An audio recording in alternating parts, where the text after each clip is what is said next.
But Savitri का व्रत ज्येष्ठ मास के कृष्ण पक्ष की अमावस्या को सुहागन महिलाएं रखती हैं। यह व्रत सुहागन महिलाएं अपने पति की लंबी आयु के लिए रखती हैं। हर महिला यही चाहती है कि उसका सुहाग यानी उसका पति लंबी आयु का हो और महिला हमेशा सुहागन बनी रहे। इस दिन सत्यवान, सावित्री और यमराज भगवान की पूजा की जाती है। हिंदू धर्म की मान्यता के अनुसार इस दिन महिलाएं वट वृक्ष की पूजा ऋतुफल के साथ करती हैं। साथ ही फलों को कन्याओं को दान भी करती हैं। जैसा कि आप जानते हैं कि भारत विविधताओं का देश है, इसलिए पूजन की विधियां भी भारत में जगह जगह के हिसाब से अलग अलग हो जाती हैं। इसी प्रकार बट सावित्री व्रत का पूजन भी अलग अलग स्थानों पर अलग अलग तरीके से होता है।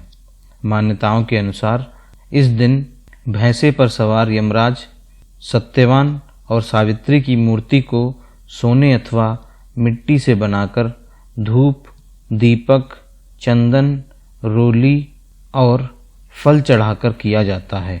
साथ ही बट वृक्ष को चारों तरफ से धागे से बांधा जाता है और बट सावित्री व्रत की कथा को सुना जाता है। माना जाता है कि सावित्री ने इसी व्रत को रखकर अपने मृत पति सत्यवान को यमराज से जीत लिया था। बट सावित्री कथा। भद्र देश के राजा अश्वपति के यहाँ पुत्री रूप में सर्वगुण संपन्न सावित्री का जन्म हुआ। राजकन्या ने धूमसेन के पुत्र सत्यवान की कीर्ति सुनकर उन्हें पतिदेव रूप में वरण कर लिया। यह बात जब ऋषिराज नारद को ज्ञात हुई तो वे अश्वपति से जाकर कहने लगे, आपकी कन्या ने वर खोजने में निसंदेह भारी भूल की है।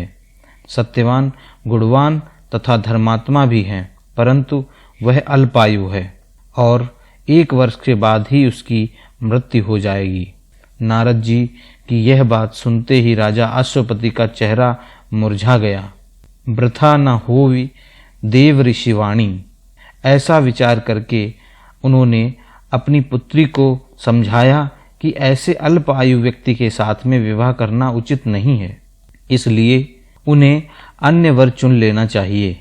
इस पर सावित्री ने अपने पिता से कहा, आर्य कन्याएं अपना पति 1 बार ही वरण करती हैं। राजा 1 बार आज्ञा देता है, पंडित 1 बार प्रतिज्ञा करते हैं तथा कन्यादान भी 1 ही बार किया जाता है।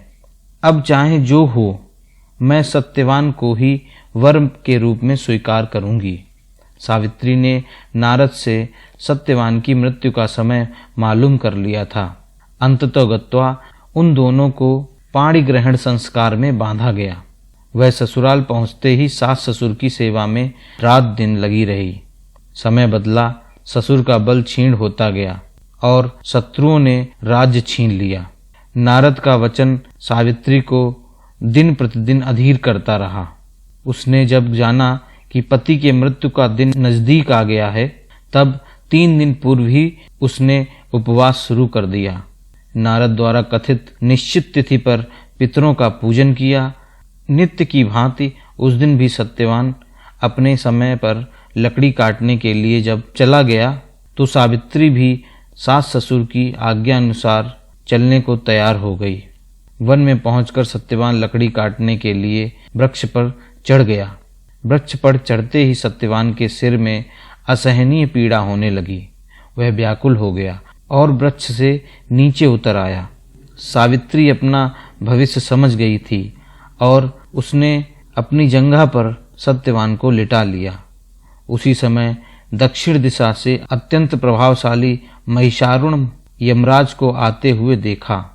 यमराज सत्यवान के जीव को लेकर जब चल दिए तो सावित्री भी उनके पीछे पीछे चलने लगी। यमराज ने उसे दैवी विधान सुनाया, परंतु उसकी निष्ठा देखकर वर मांगने को कहा।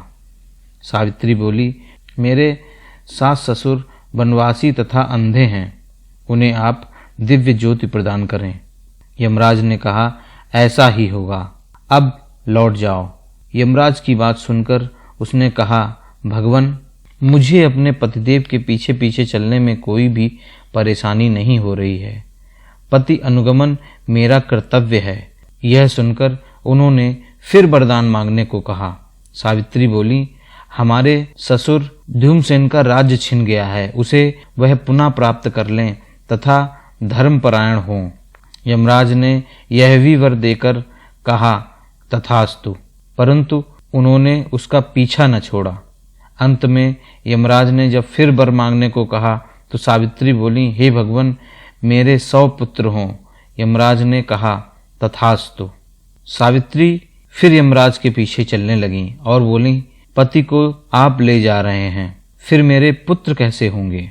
अंत में यमराज को सत्यवान के प्राण छोड़ने पड़े और सौभाग्यवती को 100 पुत्र होने का वरदान भी दे दिया। सावित्री को यह वरदान देकर यमराज अंतर्ध्यान हो गए। इसी प्रकार सावित्री उस वट वृक्ष के नीचे आई जहां पति का मृत शरीर पड़ा था।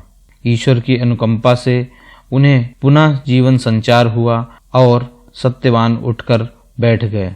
दोनों हर्ष से प्रेम लिंगन करके राजधानी की ओर चल दिए तथा जब वो घर लौटे तो उन्होंने पाया कि उनके माता पिता की आंखों की ज्योति वापस आ गई है और उनका राजपाट पुनः वैसा ही हो गया है जैसा कि पहले था।